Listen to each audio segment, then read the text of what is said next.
Hello, listeners. You're listening to Close to Home on Radio Skidrow, 88.9 FM.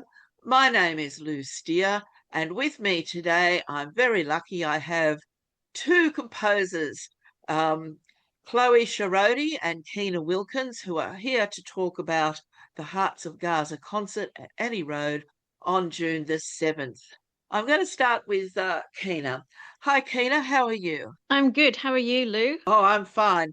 Now, Keyna, can you tell our listeners a little bit about your background as a composer and musician? Well, I've been composing for about 20 years. I've been playing flute and piano for much longer, and I write music about things that I'm passionate about, human rights, the environment, anything that inspires me, artworks, lots of things. Right now, I'm really inspired by the stories coming out of Gaza for their basically, I think in a dramatic sense, they're very, very powerful stories, but also I think these stories are very important that to be shared with a wider audience because they're real stories, they're happening now, they're terrible tragedies that's happening in Gaza right now.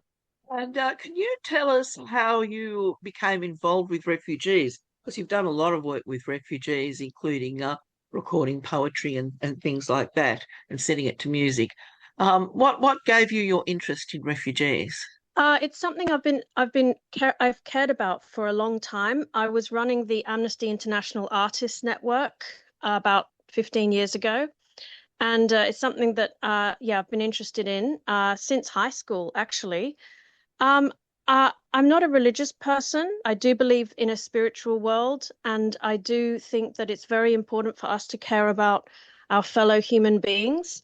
And I think in the end, we're all equal, and that's something that we all should remember. So anyone who is, stuck on a refugee camp in Nauru, Manus, who's currently in Gaza trying to raise a family amidst constant bombing, deep down, we're all equal. We're all human. We've all got a spirit. We've all got a soul. And that's kind of what to shed light on in my compositions. Thank you. Chloe, hello, welcome. Hello. Can you How are explain to you? our listeners what kind about your compositional work? Yeah, so I've been composing for about, yeah, I mean, since I was 6 years old, so for a very, very long time now.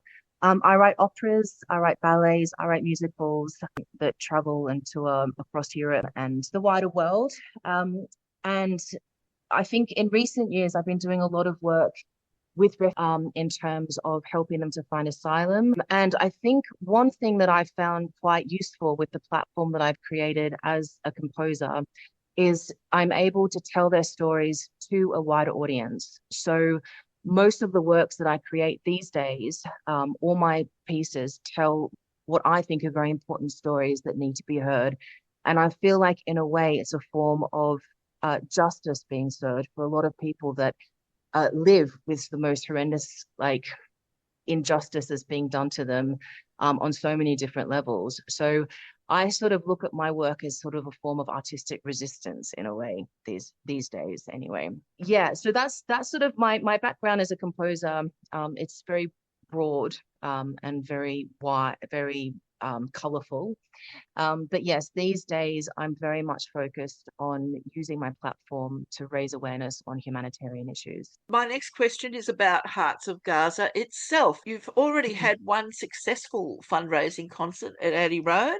How did that go? Kina, that's a question for you, I think. Sure, we raised over $10,000 at that concert. That was in February, and nearly 200 people came, and then we got donations on top of that.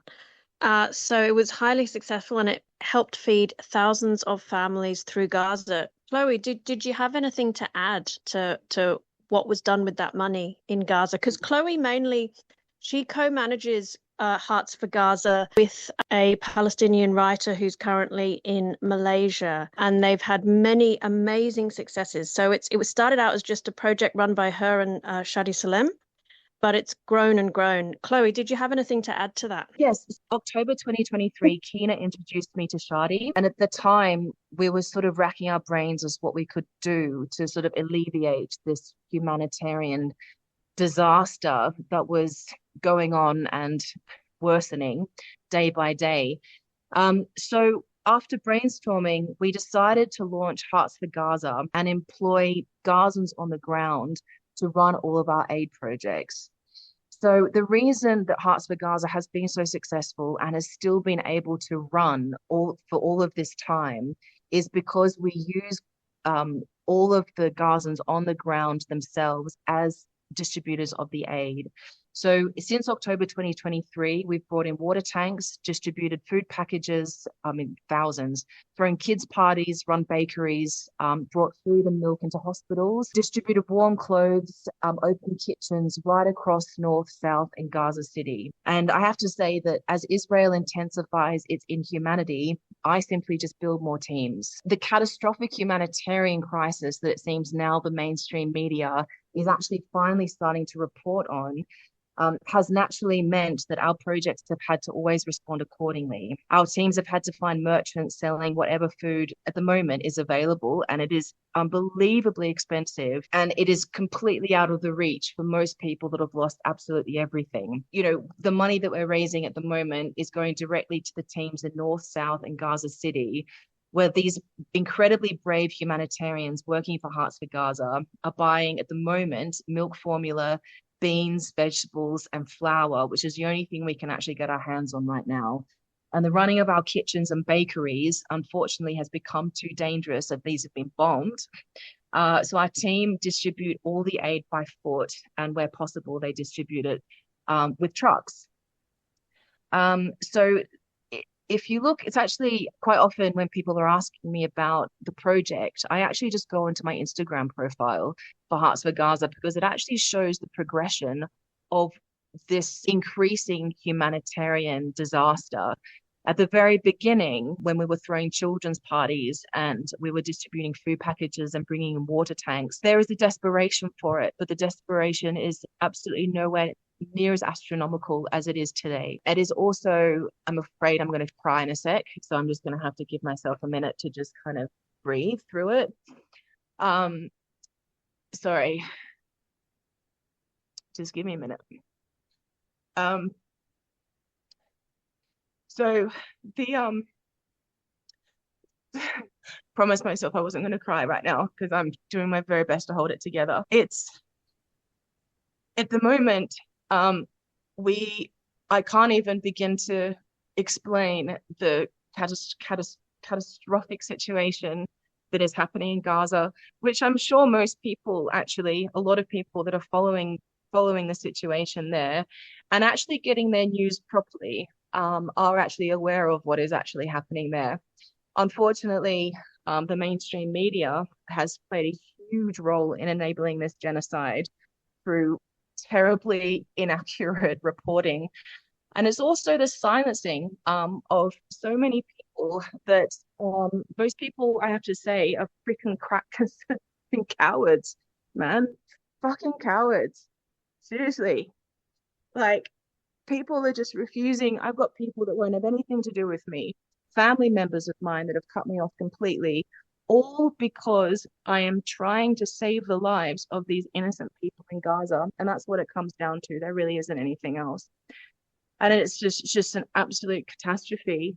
So my response to that is to build more teams, raise more money, distribute more aid, and help these poor people to survive the most catastrophic humanitarian crisis I think I've ever borne witness to. And the worst part about this is that this is all being live streamed for everybody to see, yet still people are choosing to turn a blind eye or say, oh, it's all too difficult for me, or, oh, poor me, who's sitting in my $6 million mansion in Potts Point.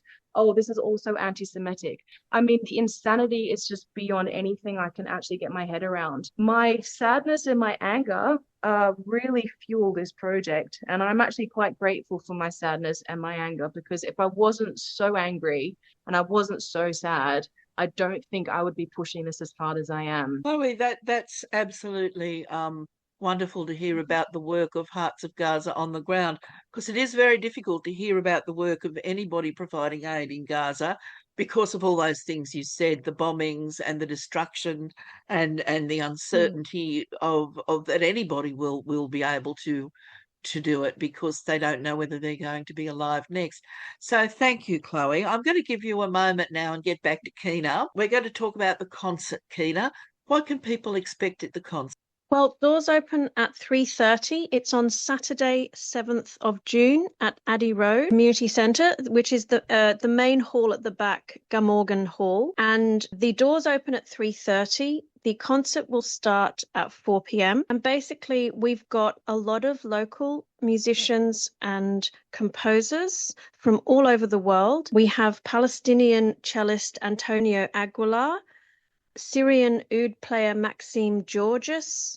We have a recently arrived Gazan refugee who's only 20, who plays a lot of Gazan percussion instruments. Her name is Hala Samak. We have myself on piano and flute. We have pianist composer Pavle Kajic. We have Lebanese singer Mesa Alamadine and Australian Singapore's flute player Chloé Chung. We're all playing mostly original music, but also arrangements of Arabic folk songs. And in the interval and at the beginning of the event, there'll be prints for sale from artists in Gaza who have got their prints out via Instagram. And Pavle Kajic, who's one of the performers, he's getting them printed and then selling them and then sending 100% of the money back to the artists in Gaza. And I think that's another really important thing to mention about this whole event, is that there's absolutely zero admin fees. There's zero middle people. For Hearts for Gaza and also for the prints from Gazan artists, 100% of the money is going directly to the artists and families trying to survive in Gaza. So there's zero middle people, there's zero admin fees. And you can check out Hearts for Gaza on Instagram. And also Chloé Charody has a page on her website, Hearts in Gaza, that also describes what they do. And you can see directly where every dollar that you donate is going. And I've got to say, it's really uplifting. That's one of the reasons we've done it a second time, because we raised so much money the first time, and within a few weeks, it was literally feeding thousands of families across Gaza. So it started out in northern Gaza, and now it's all over Gaza. And you know that every dollar is really going to help directly on the ground. That is truly wonderful. Chloe, sorry, what were you going to say? I was just going to add to that. Before this last fundraiser, Hearts for Gaza was just concentrated in the north because very limited funds meant we just had to focus in one area. After this fundraising concert, when we raised over $10,000, that's when I was able to reach out and build teams right across Gaza, which are still going to this day. And if we hadn't had that injection of cash, I wouldn't have been able to actually put these teams together. And I have to say that, with each project, they are extremely expensive. At one stage, I was paying $750 for a kilo of flour. So you can imagine how many people that's going to feed. Well, yeah, how many people that's going to feed. So it's insanely expensive. The food, the Gazans, their lives are also in the hands of the merchants that have the food, that are selling the food. And as I mentioned before, most Gazans have lost absolutely everything and they have nothing. So they cannot possibly afford to be paying this sort of money to help their families stay alive. So these projects are absolutely vital to keeping people alive in Gaza. And one thing I have to say is that it's very important now for people to get an understanding of how aid can actually operate in Gaza. Because most aid organizations aren't able to either, first of all, get aid into Gaza, and second of all, they've been evacuated because it's too dangerous for the people in Gaza, for outside people in Gaza to be there to distribute aid. So this project is directly giving money to the Gazans on the ground, who are all trusted team members that I've vetted. Actually, Charody has vetted because he's Gazan himself. And a bit of background on Charody is that he actually went to Malaysia just before October 7. So he's been running this project with myself from him in Malaysia and myself in Australia. So he's been able, but his family are all in the north of Gaza. His 1-year-old child and 3-year-old child, both of them who are now 2 and 4, have known nothing really much but war. His brother, his twin brother is there, and all of his family are in the north of Gaza. So these people have been integral to help us arrange everything. So they are very, very honest, hardworking, very transparent people that have been honest with me from day one about every single cent that is spent in Gaza. So all the teams, I have to say, they are all very trustworthy people, because of course, when you've got a situation like this and everybody is so desperate, you're going to get a lot of dishonest people.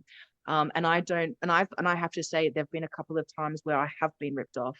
And I don't blame those people at all, because those people are mothers and they have their children to think of and to look after. And I have to consider how would I behave if I was in a situation that these people are in. So I don't blame them, but obviously that can't repeat again. So then we have to find other team members.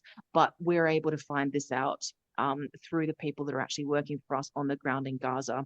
So it's one thing to realize is that if you want to help people in Gaza, you don't give money to big aid organizations that are not there.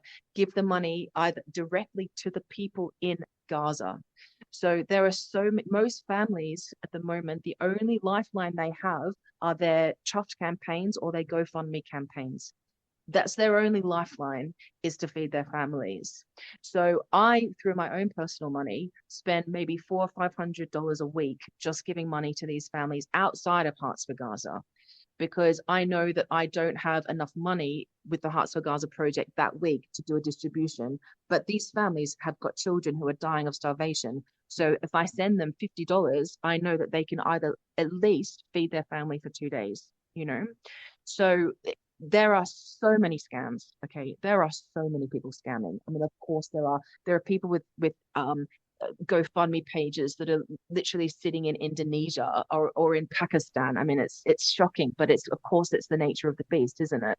But if you can vet these fundraisers, you can check people's Facebook profiles, which I think is actually quite instrumental in actually seeing who these people are, and then seeing as well the GoFundMe pages. A lot of them have got supporters outside of Gaza who are also helping them to run these GoFundMe pages. So these are a few things to kind of look at. But if you're wanting to donate to Gaza and to help them, by all means, the best way, I think, to be honest, is to team up with a family in Gaza and support them directly. That's how I think, if you were in a small capacity with a small amount of money to donate, maybe $20 a week or something, donate it directly to a family, because you are then getting rid of all sorts of admin fees and all sorts of things. And this is how Hearts for Gaza works. We don't have any admin fees. We don't have anything like that. It all just, every time we have a project, say it's going to cost, I need up $1,500 and I've only got 1,200, then I just put the extra 300 in for my own money and my mum as well. So it's just about really trying to help everybody survive right now. And that's, at the end of the day, the only thing that this project is about is just helping people survive right now. Yeah.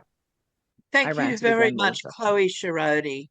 Keyna, I'm going to ask you for the last word. What can we expect with Hearts of Gaza at the concert? You've already told us who the musicians are and what kind of music and so on. Is there anything else that you would like to tell our listeners about? There will be a world premiere of my latest cello sonata, which is called I'm Bisan from Gaza and I'm Still Alive. And it's based on her Instagram post. So anyone who's been following the situation will probably have heard of Bisan Auda. She is a Palestinian Gazan journalist who was in Gaza at the time of the bombing. Before the war, she was a filmmaker and a fashion stylist. She had her own filmmaking studio, and then the war broke out and she kept reporting. She basically reports every couple of days. She's very outspoken. She's very impassioned, and she basically gives updates on the war, and she's had to move about 10 times amidst the bombings, and she's had many relatives and friends die. I think her posts are very powerful. So I've written a piece about it. I'm going to put all my energy and passion into that piece, and it's going to be performed by Palestinian cellist Antonio Aguilar, but also all the other performers. I've got to say they're the best in Australia. Chloé Chung has just come back from tour with Opera Australia. She's one of the best flute players in Australia. Pavle Kajic, he's a fantastic international composer and pianist. He's had a number of international releases. Maxime George, he's an incredible Syrian oud player. Maysa Alameddine, she recently collaborated with Dobby, the rapper, on their latest rap song, From the River to the Sea. So we've got a lot of really high-profile composers and musicians at this event. And I would highly encourage everyone to come, say hi, buy some prints, donate more. If you have even 20, 30 extra dollars, that would be helpful. It's going to be a great night. We're all super friendly. You can come up and chat to us as well. Okay, well, thank you very much, Chloé, Charody and Keyna Wilkins. That's Hearts of Gaza, June the 7th, 3:30 for 4 at Addy Road Community Centre, Gumbarrmorra Hall. The tickets are $45, but every cent will go to feeding people in Gaza. And you've heard from both Chloé and Keyna that they donate their time, and so is everybody else in this concert. So go along, support a great cause, and have a great time while you're doing it. Thank you very much, Chloé and Keyna. Thanks, Lou. Thank you.